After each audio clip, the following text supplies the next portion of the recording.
El pintor de la bóveda de Perón. La novela de mi abuelo, Sergio Mercurio.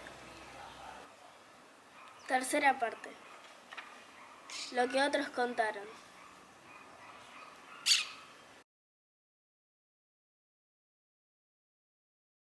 No sé si a todos les pasará lo mismo, pero cuando mi abuelo me contaba cosas antiguas, yo no imaginaba a mi abuelo más joven.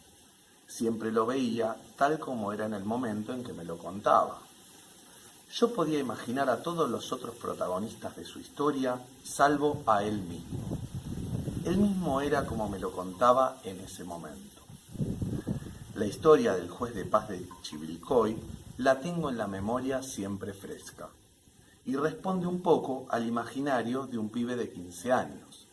Es decir, siempre imaginé que el juzgado donde el abuelo había ido tenía el estrado de las películas yanquis y que el juez debía tener ese martillo con el que solicitaba orden.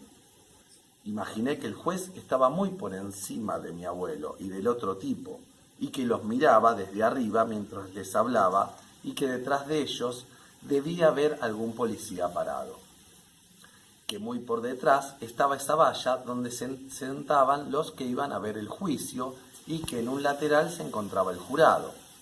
Es decir, yo en mi imaginario describí el juzgado de paz de Chivilcoy como un juzgado de algún pueblo yanqui.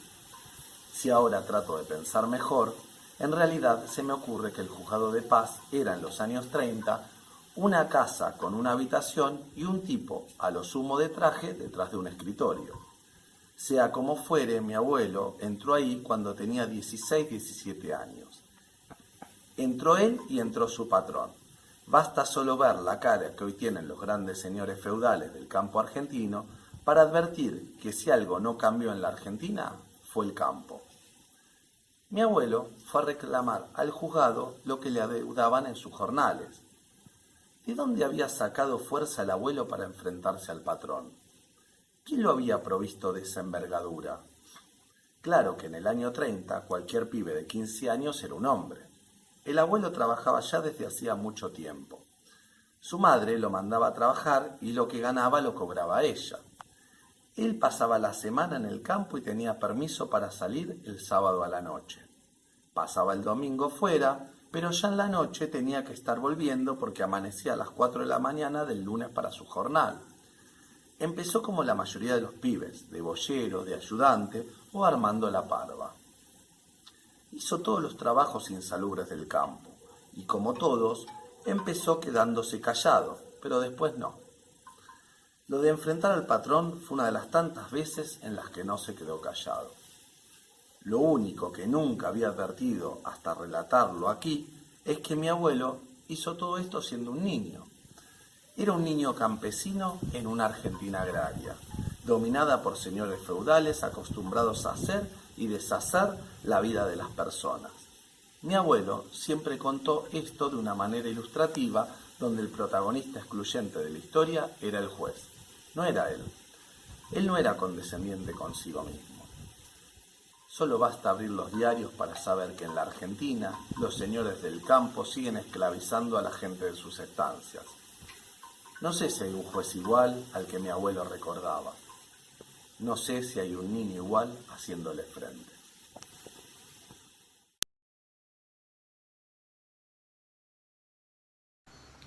Mientras yo era chico, había domingos en los que mi viejo tenía la pésima idea de ir a Chivilcoy con su padre y nosotros. Ahí empezaba el calvario. A veces se le ocurría alguna idea como visitar una pulpería, matar pajaritos, pero en general era lo mismo, aburrirse. Cuando eso empezó a ser la constante, ya nadie quería acompañar a mi viejo y a mi abuelo a fritarse bajo el sol chivilcoyano.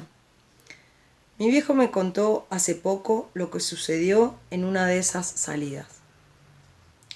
Salimos con papi a dar una vuelta y no sé por qué me dijo que arrancara para un lado al que nunca antes habíamos ido.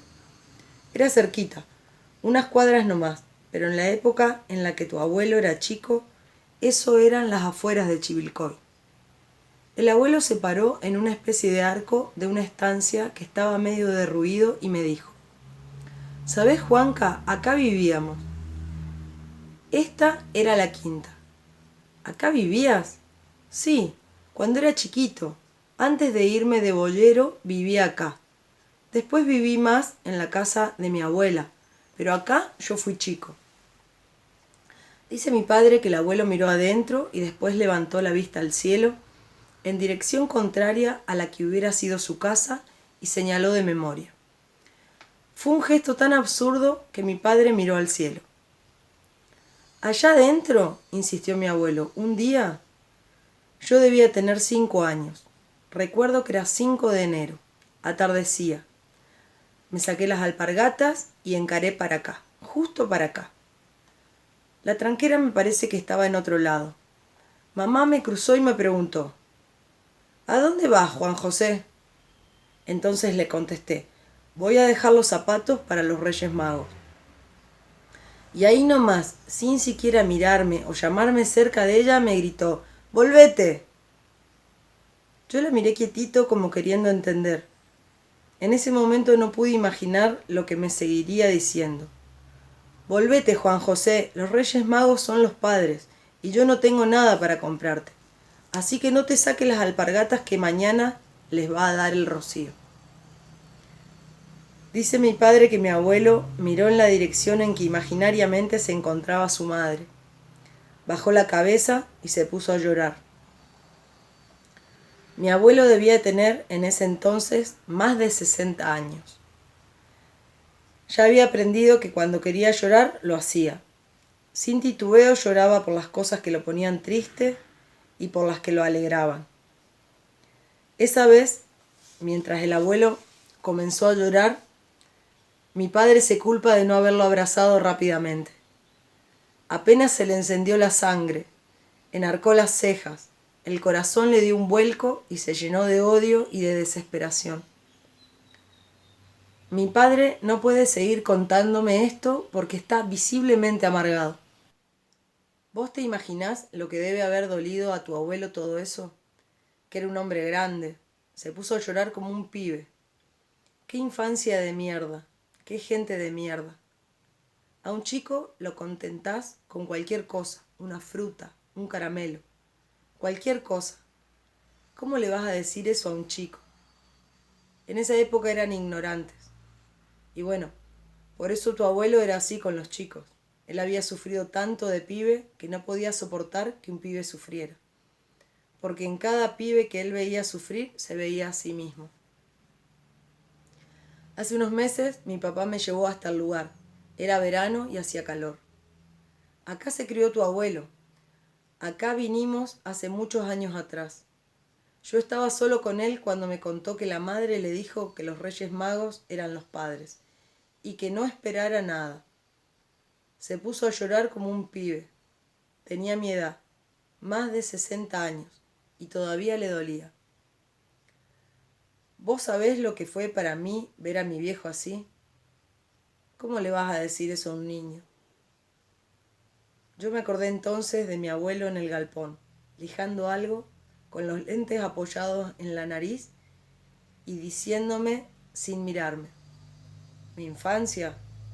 Mijo, yo no tuve infancia.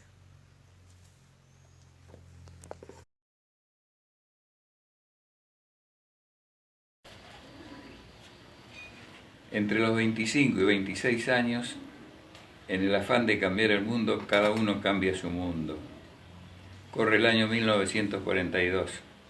Son las 9:20 de la mañana. Julio es el mes y el nombre. Julio ha tomado una decisión difícil por la época y por las circunstancias. La madre está de acuerdo. Unos años de profesor de provincia le pueden llegar a hacer bien. Puede llegar a completar un universo que empezó en Bélgica, luego siguió en Banfield, entre caramelos de gofio, y ahora se va al campo. Julio ha elegido Chivilcoy, porque están necesitando allí un profesor en la escuela normal. Se despide de su madre y camina hacia la estación, 4 cuadras que los separan. Lleva una valija con algunos libros. Sabe que en el campo va a encontrar un tiempo para encontrarse, para traducir, para escribir. Está esperando ahora el tren que lo despegue de Banfield.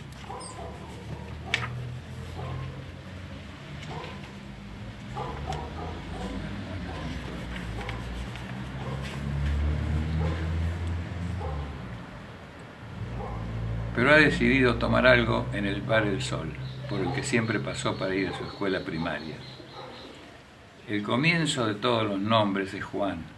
Lo sé por un juego que me han hecho y he repetido si uno se pierde en divagaciones que dejan la mente en blanco y entonces nos hacen 3 preguntas básicas: nombre, color y trabajo. Todos contestan: Juan Rojo, carpintero.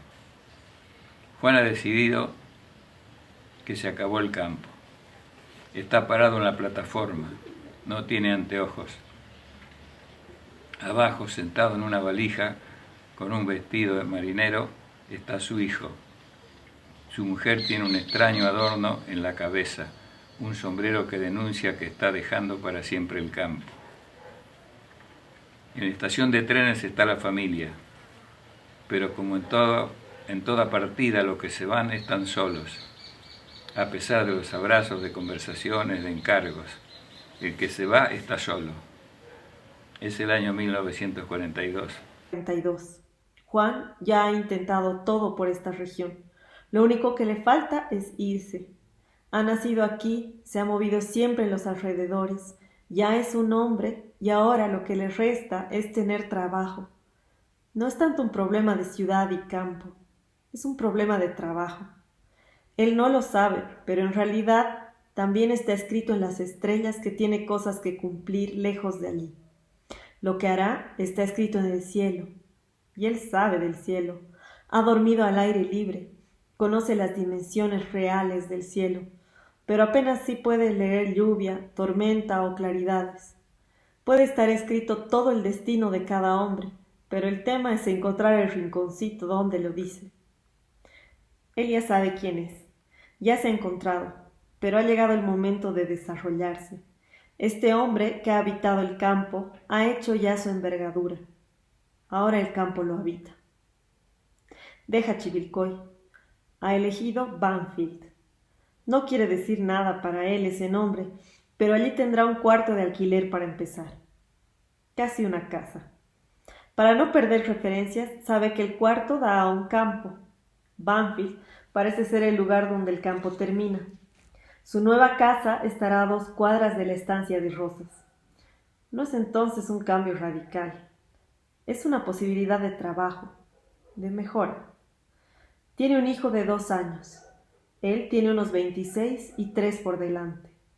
En 3 años cambiará el mundo para siempre.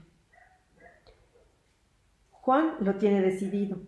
Va a buscar a la familia y se viene a vivir a Banfield. Julio lo tiene decidido. Se despide de la familia y deja Banfield. Juan ya lo decidió. Deja Chivilcoy. Para Julio no hay vuelta atrás. Se va a Chivilcoy.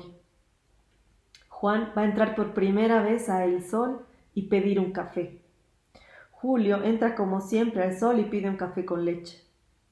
Los relojes ingleses de la estación de Banfield marcan la hora que el tren llega y el tren llega. El abuelo se baja del tren con la valija que lo trae de Chivilcoy. Camina hasta la escalera y la sube. Su mujer camina a su lado con otra valija. Mira todo por primera vez. Su hijo está metido en un caramelo. Van caminando por el puente que los dejará en Banfield Este. Julio Cortázar mira el reloj que anuncia que en 3 minutos es su partida. Paga el café en el bar El Sol y va a tomar el tren que lo llevará a Chivilcoy. Camina cerca de la pared hasta doblar para subir la escalera. Ya está metido dentro de un cuento cuando escucha: «Mira lo que te digo, Juan Carlos». Levanta la vista y ve a mi abuelo, a mi abuela y a mi padre, que es casi un bebé, bajando la escalera que él está subiendo. El abuelo lo mira a los ojos. Tienen la misma edad, pero también tienen un pasado y un presente totalmente distinto. Mi abuelo viene a Banfield a encontrar a Perón. Cortázar se va de Banfield y se va a enfrentar con sus ideas a todo lo que Perón genera. La pareja sigue bajando las escaleras y Cortázar cree escuchar alguna referencia de Chivilcoy, pero le parece una jugada de su imaginación. Se queda entonces pegado a la frase de mi abuelo. Mira lo que te digo. ¿Se podrá ver lo que otro dice? ¿Será acaso eso más que una afirmación, una apuesta? Solo alguien que sepa relatar puede afirmar sin escrúpulos. Mira lo que te digo. Y el tipo que lo pronuncia tiene su misma edad, pero a diferencia de él es un hombre de provincia. Lo adivina en su aspecto, más cuidado que de costumbre, el atuendo de su mujer, las valijas, evidentemente vienen del interior, vienen de un lugar hacia donde él se dirige y van a cruzarse en algún escalón. A esta altura del partido, Julio tal vez se pregunte si será capaz de lograr que otros desconocidos miren lo que él dice. Solo su madre mira las cosas que él dice. Pero él ya tiene 26 años. Es un buen momento para probarlo. Mientras sube la escalera, no sabe que serán miles los que imaginarán y mirarán lo que dice escribiendo. Se están por cruzar. Cortázar saca un cigarro y busca en sus bolsillos el encendedor, pero alguien le toca el brazo y le entrega una llama. Es el hombre que ha hablado desde arriba de la escalera. Es mi abuelo. Es mi abuelo. Esa cajita de fósforos la trae desde Chivilcoy junto con su primer atado de cigarrillos. Después de ese encuentro, Cortázar irá a Chivilcoy a enfrentarse con las costumbres más retrógradas, al igual que lo ha hecho mi abuelo. Mi abuelo encontrará en Banfield el cigarrillo, su lugar y su destino. Cortázar solo estará en Chivilcoy 4 años. Cuando el cigarrillo se prende, Cortázar comporta una parte de sus grandes ojos hacia la frente de mi abuelo y dirá: gracias. Unos pasos más abajo el abuelo preguntará: ¿te diste cuenta, Telva? Mi abuela no notará nada.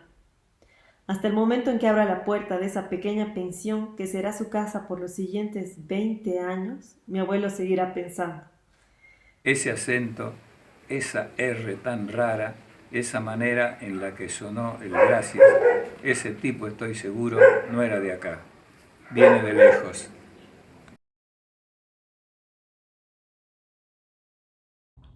De papi me acuerdo dirigiendo un partido de fútbol. Tenía una libretita chiquita de tapa negra que consultaba. Era el reglamento de fútbol.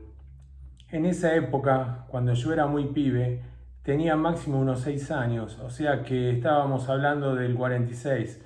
Papi andaba para todos lados con la libretita, estudiándola, y lo llamaban para dirigir los partidos que se hacían enfrente de casa. Me acuerdo de un partido en el que yo estaba sentado en la tapia de casa, los pies colgando. Ese lugar daba al potrero infinito. Banfield terminaba en la calle Granaderos, donde hoy empieza el barrio nuevo. Nosotros vivíamos ahí en el fondo de Banfield. En la esquina todavía estaban los restos de la Quinta de Rosas. Estaban las catacumbas y estaba vivo un negro que había sido cuidador de la quinta.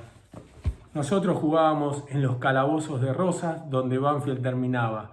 Salíamos corriendo y dábamos con la cancha de fútbol. La cosa es que papi estaba dirigiendo, el silbato colgado del cuello, la libreta de reglamento en la mano izquierda, parado derecho, bien presente. Era un amistoso entre 2 equipos del barrio con mucha gente que después fundó el Ciclón de Banfield. Bueno, eso no importa, la cosa es que papi cobra algo, qué sé yo, ponele, cobra penal y enseguida se le viene encima un tipo a protestarle. Viene rápido. A mí me dio miedo y viste cómo son esas cosas, el miedo te ralentiza los acontecimientos. Yo vi que se le estaban yendo encima a mi viejo, que eran un montón. Entonces en el momento en el que primero se le acerca, papi hace un gesto como que lo echa o algo así y el tipo le increpa. Yo debía estar a unos 30 metros de la situación y escuchaba todo perfectamente. En el momento que el tipo se le viene encima como un relámpago, papi le mete una piña y lo deja tirado en el piso. De esto no me olvido más. Le metió una piña bárbara, seca, lo durmió. Ahí la cosa se caldea y se viene corriendo otro grandote, 2 metros, un tipo malo, bien jodido. Acá tenía fama de bravo, le decían Surco. Era malísimo, peleador y jugaba para el equipo del que estaba dormido en el piso. Tengo la imagen. Lo vi acercándose desde atrás y pensé, uy, papi no lo va a ver, porque él seguía muy tranquilo, ni se había puesto en guardia, nada de nada. Estaba de espaldas al tipo que se le venía cuando Surco llega. Papi se da vuelta y le pone una piña, pero una piña de la que todavía recuerdo el sonido que hizo en el campo. El grandote cayó como cae una puerta, levantó polvo y quedó dormido al lado del otro. Los había dejado seco a los dos. Yo no sabía bien, pero parece que él había hecho boxeo no sé dónde y tenía una piña terrible. Ahí nomás se suspendió el partido y se empezaron medio que a separar las cosas, pero ojo, papi estaba tranquilo, muy relajado. Te digo más, tenía la libretita con el reglamento en la mano. Esa es la imagen más repetida que tengo. Dirigiendo, nunca lo vi jugar un partido, solo lo vi hacer de referee y obviamente nunca más vi que alguien le protestara nada.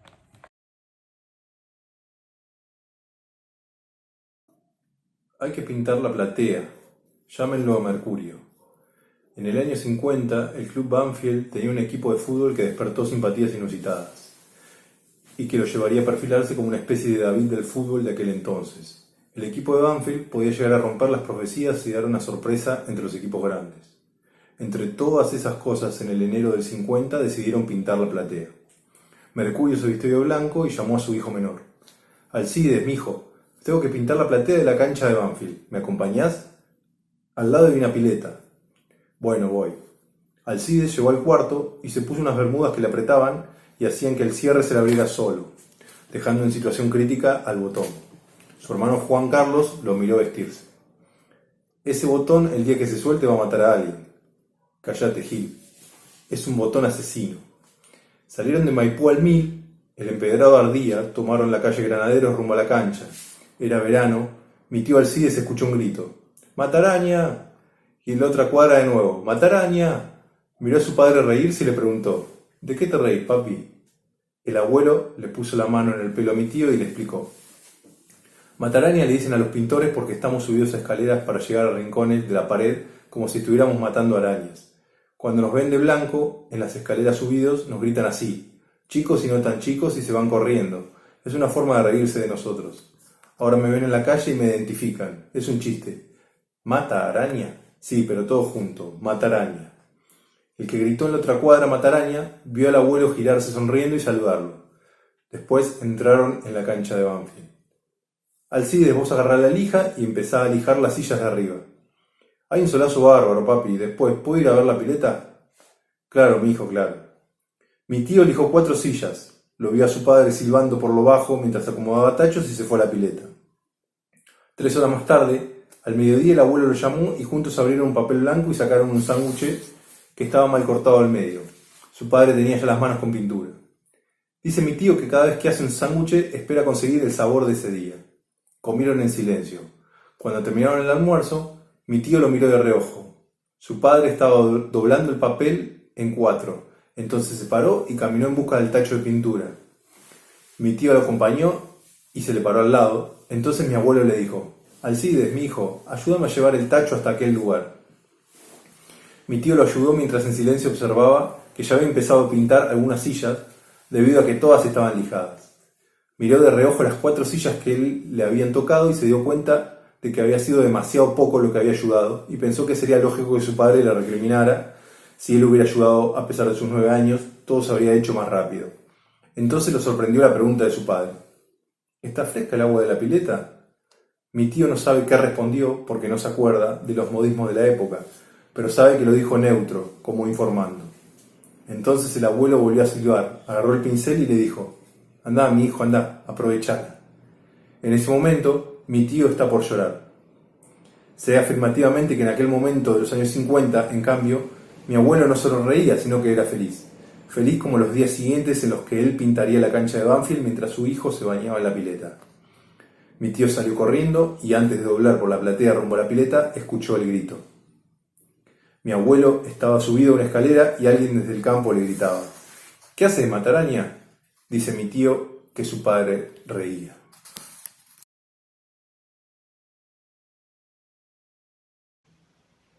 Volví a encontrarlo a Tomás.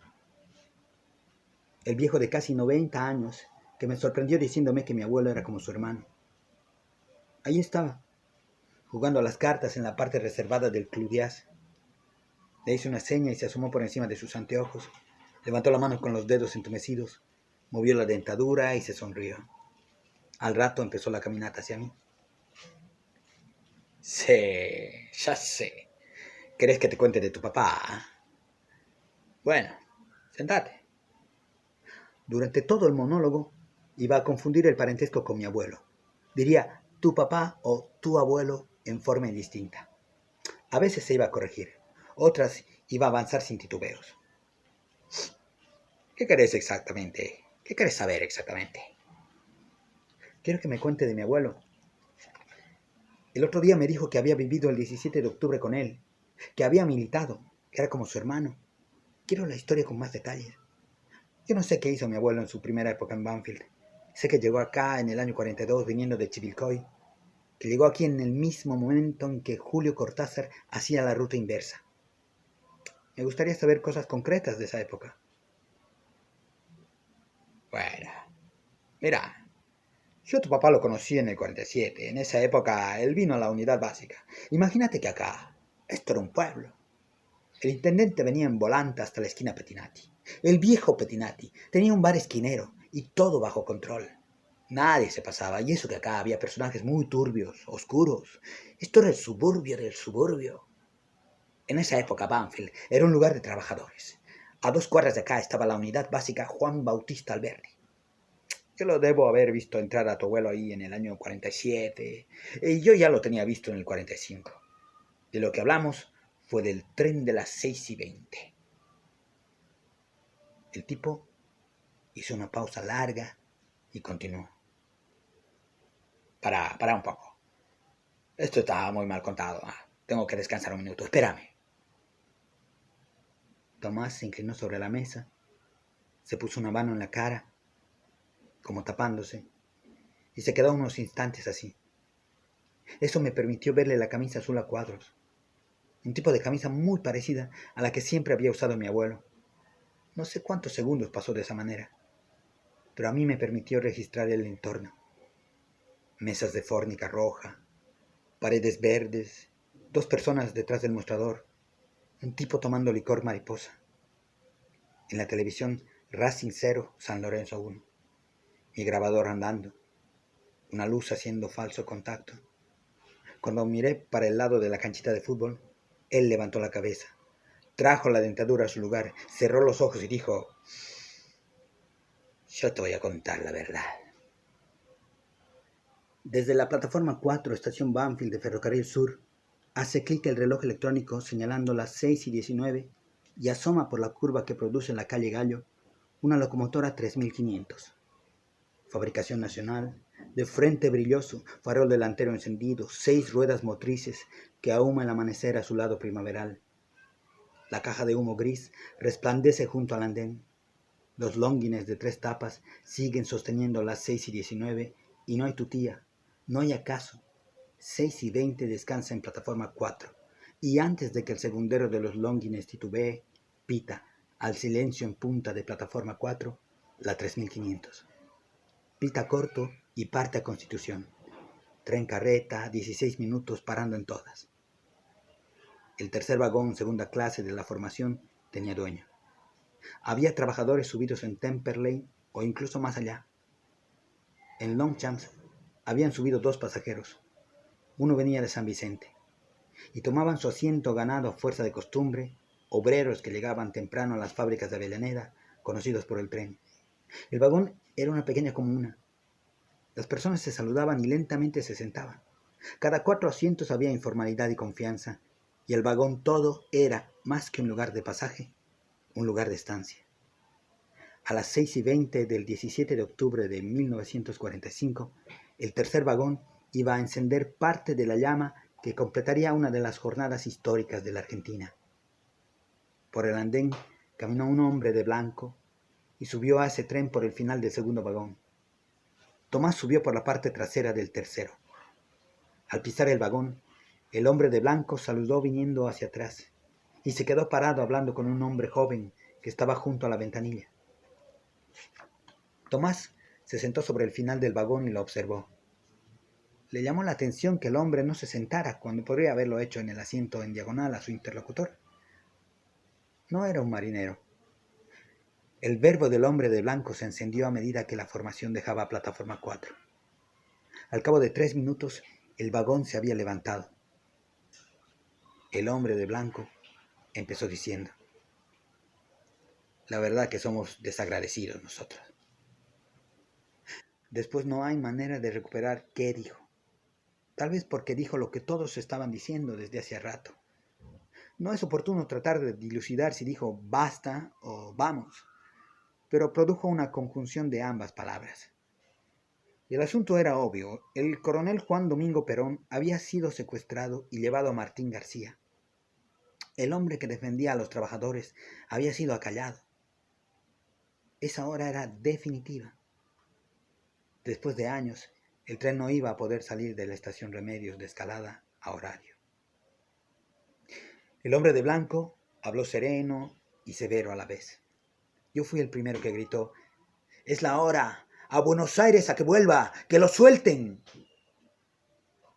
Al principio se deben haber parado unos 6 o 7. Eran todos obreros de Avellaneda. En ese momento, Avellaneda era la capital del país. Uno de ellos se asomó por la ventana y gritó: ¡hoy es San Perón! Todavía no habíamos llegado a Escalada. Quiere decir que todo sucedió en 4 minutos. Cuando el tren pisó plataforma, el hombre de blanco al que habían apodado Mataraña caminó firme hacia la locomotora. Me lo acuerdo. Parecía un marinero subiendo su buque, pero era un obrero haciendo la historia. Trepó a la máquina y estuvieron hablando. Parece que se conocían con el maquinista, porque casi enseguida el tipo se bajó con el gorro en la mano y empezaron a hacer señas a todos los que estábamos ya en plataforma. Hicieron con los brazos gestos de no va más, de se acabó, de acá no me muevo.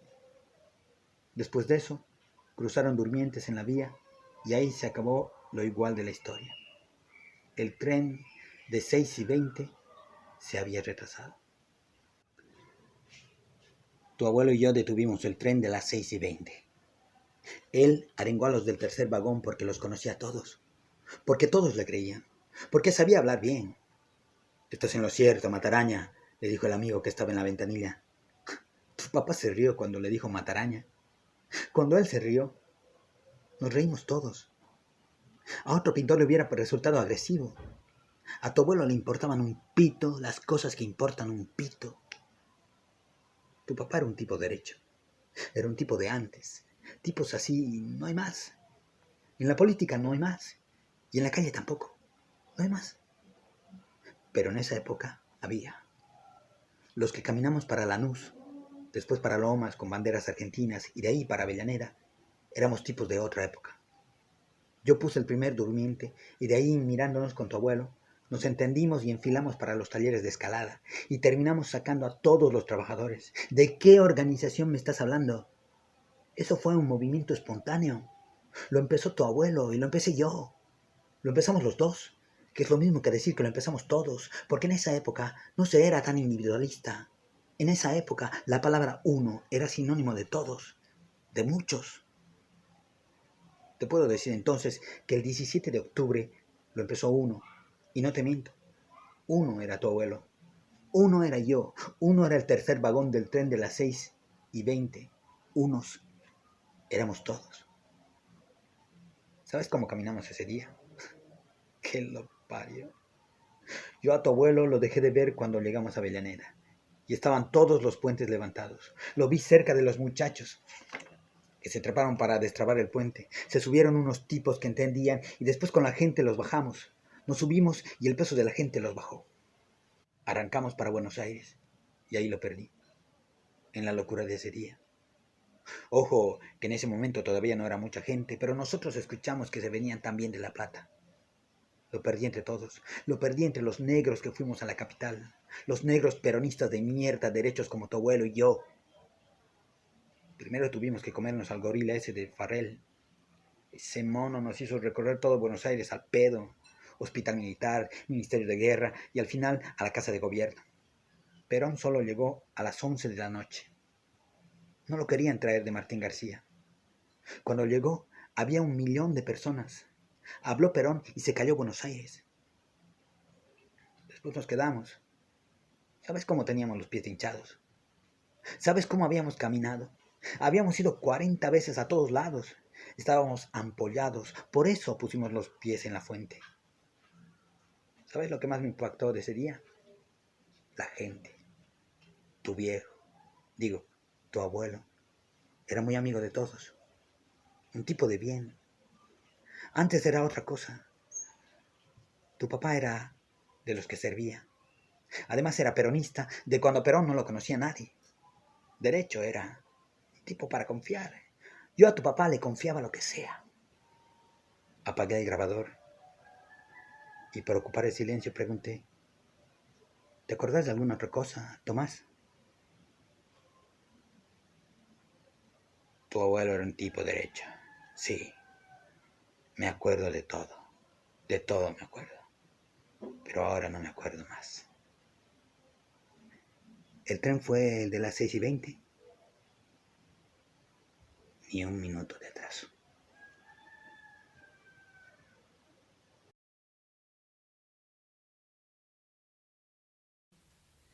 Dice mi madre que pudo vivir lejos de sus padres por lo cerca que estaban de ella mi abuelo y mi abuela.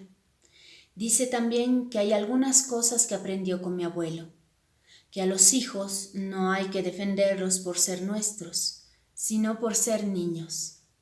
Dice que él le enseñó a defenderme a mí de esa manera y que ante diferentes situaciones le pidió consejo y luego actuó en consecuencia.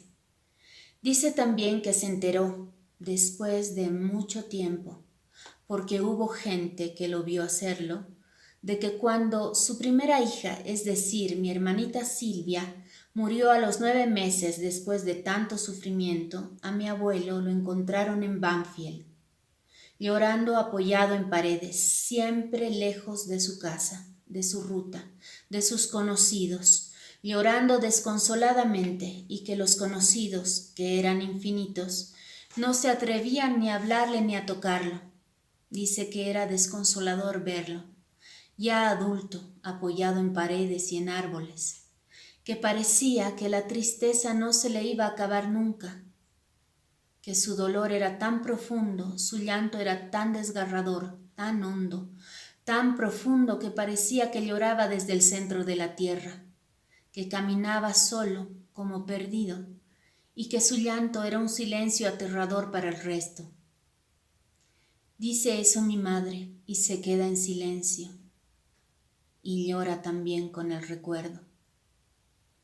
Dice también que cuando mi hermano nació, la flor más cara era la orquídea, y que mi abuelo le envió esa flor cuando mi hermanito nació. Dice también mi madre que en cada fiesta, indefectiblemente apenas se brindaba, mi abuelo dejaba a todos de lado y se dirigía a ella para besarla y abrazarla, y que recién después se encaminaba a saludar el resto de la familia. Dice mi madre que él nunca le dijo nada, pero que el abuelo demostraba y la levantaba a una estatura diferente, que tenía que ver con que ella le había dado los nietos. Yo le creo. Le creo a mi madre cuando me cuenta todo esto. Le creo porque yo una vez le hice una pregunta a mi abuelo mientras lo filmaba. Abuelo, ¿cómo es tener un nieto? Bueno, mijo, tener un nieto es muy distinto. Cuando vos tenés un hijo es emocionante, importante, pero te da un poco de miedo, porque te llega una responsabilidad muy grande. En cambio, tener un nieto es renacer, porque vos tenés algo que es tuyo y no lo es, lo ves. Lo sentís claramente, sentís su parecido con vos, sentís que sos vos quien ha vuelto. Se te borran los años, renacés, sos joven de nuevo. Tener un nieto, mijo, es el renacimiento del hombre. ¿Cómo puedo decirte?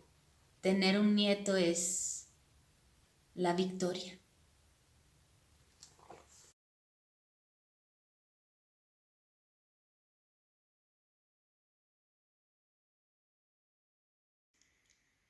Mi abuelo nunca tuvo nada. Se hizo viejo así, sin nada. Perdió rápidamente a su padre, su primer amor se suicidó, no tuvo plata para comprar una casa, al menos un terrenito, un coche, algo. Se hizo abuelo de una niña que nació enferma del corazón y que vivió apenas 9 meses, mi hermana Silvita. Sus hijos le compraron la casa que había alquilado durante más de 40 años, porque se hacía viejo y nunca había conseguido ahorrar un centavo. Si no le hubieran regalado la casa o el auto, no hubiera tenido nada, o casi nada, y no le molestaba, le sentaba bien. Vivía al día y daba todo lo que tenía, tiempo e historias, es decir, nada. Lo llamaba el hermano para que le pusiera brea al techo de la casa y él iba. El gordo lo miraba y a él no le importaba que no lo ayudara. Ese día volvió con las manos quemadas de brea, ardido, casi manco, dolorido, pero no le importaba. Había ayudado a su hermano. Todas las personas eran buenos tipos, de buen corazón. Si bien apoyaba la férrea teoría de alejarse de los boludos, finalmente tenía condescendencia con todos. Ayudaba a todo el mundo. Le costaba cobrar lo convenido y no podía traicionar a la gente que trabajaba para él o con él. Desfilaban en la casa personas buscando adelanto y, a pesar de los gritos de mi abuela, de que eran vagos y borrachos, él algo les adelantaba. Su posesión era el tiempo. Él solo tenía tiempo de venirme a buscar para llevarme a la escuela y contarme historias, de arreglar una canilla en lo de mi tía, de comprar la carne para el mediodía para sus nueras, de regalarle flores a la de la peluquería, de ir a trabajar con mi viejo, de jugar a las carreras, de ir al taller de Johnny para enterarse de las cosas turbias en que éste siempre estaba metido, de creerle que le estaba arreglando el coche. Tenía tiempo de sentarse a tomar mate con mi vieja, de leer La Nación, de encontrar otra virtud en un palo, de hacer patitas de cerdo al escabeche, de hacer crucigramas y tarta de atún, de pintarme la bicicleta de amarillo, de cargar a la abuela, de recitar el Martín Fierro. Tenía tiempo de estar en su casa. Su casa era su hogar, pero el propietario se la alquilaba. Yo permanecí ahí momentos larguísimos de mi infancia. Es nada más empezar a escribir esto para que me asalten los sueños. Los recuerdos de sueños fuertemente vividos son más verdaderos que las ensoñaciones que tengo de mi infancia en ese sitio. Si hay algo aún más vivo que todo eso, son los sueños. He vuelto de adulto a esa casa soñando innumerables veces y he vivido experiencias de todo tipo. He soñado que estamos sentados en la mesa del comedor, jugamos a las cartas. No tengo idea del juego que jugamos, porque de pronto son fichas de lotería y en otro momento cartas. De pronto algo me sobresalta. Tengo la sensación de que alguien me observa desde la ventana que da al patio. Son ladrones. Corro a cerrar la puerta y veo lo que siempre pensé va a tener sus consecuencias. Esa puerta blanca está podrida. Van a entrar los ladrones como avisó la abuela. En otro sueño, estoy en la pieza donde yo jugaba frente al ropero, donde, atravesado con una fibra roja, está mi nombre pintado cuando apenas comencé a escribir.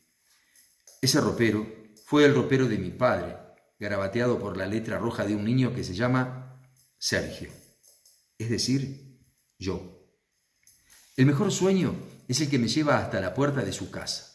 Es de noche, estoy en el colectivo 239, letra L, el que me llevará de mi casa a la casa de mi abuelo.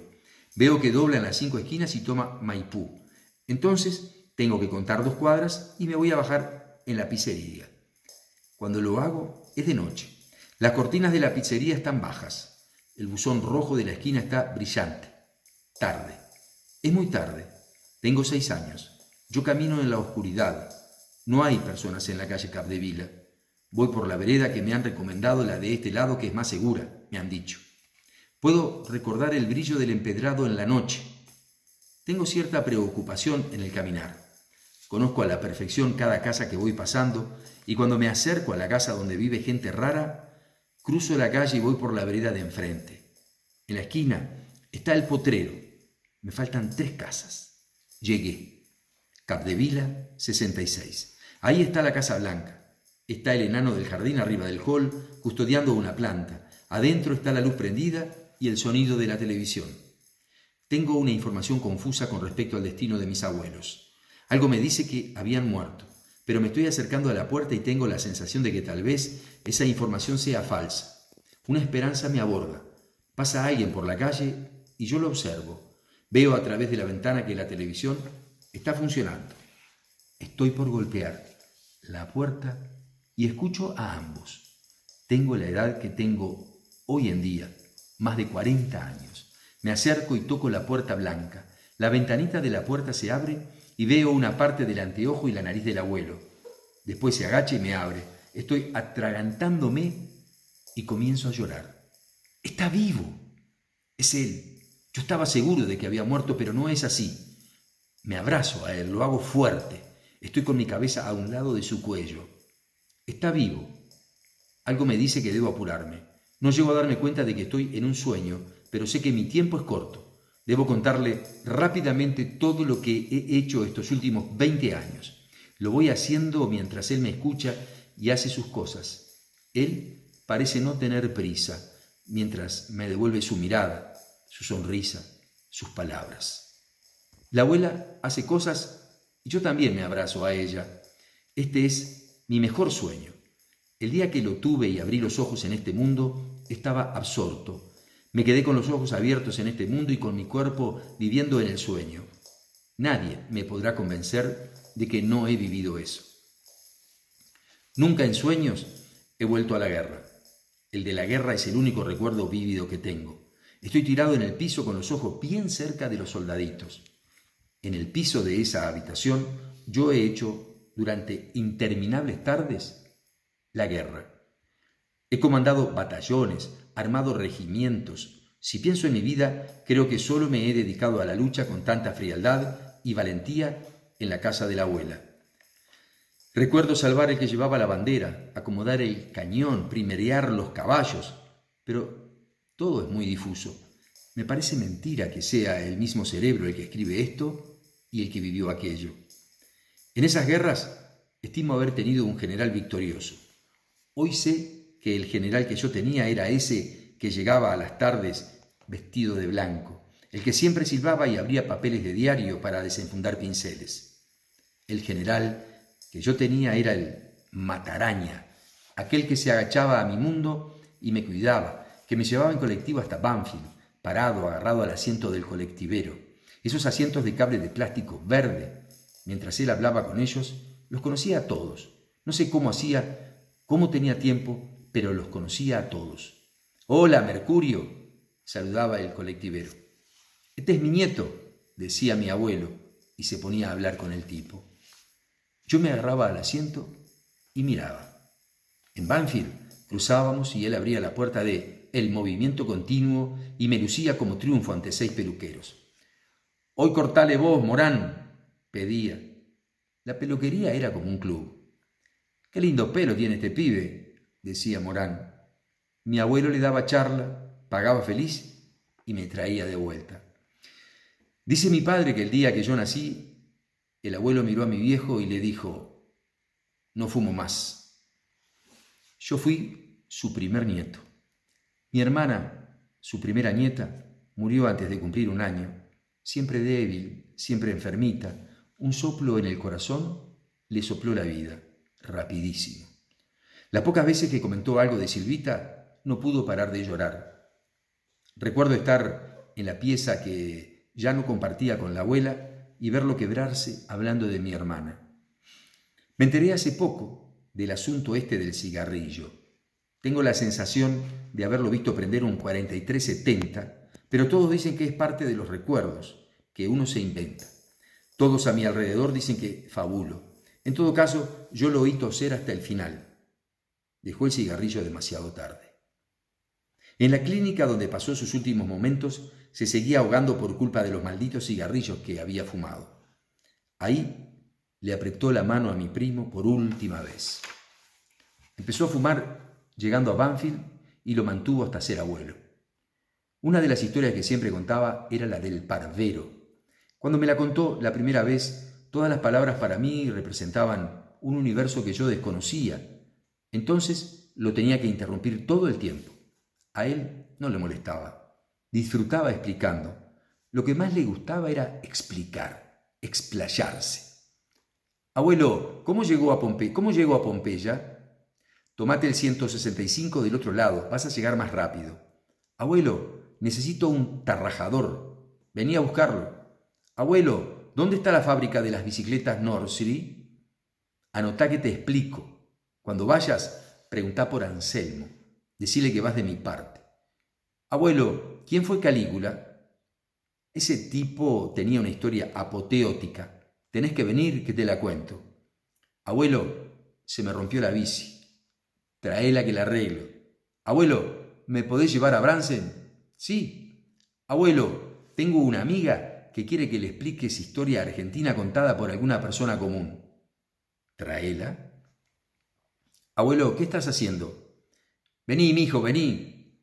Voy para allá. Es decir, que el abuelo tenía todo lo que necesitábamos, todo lo que necesité.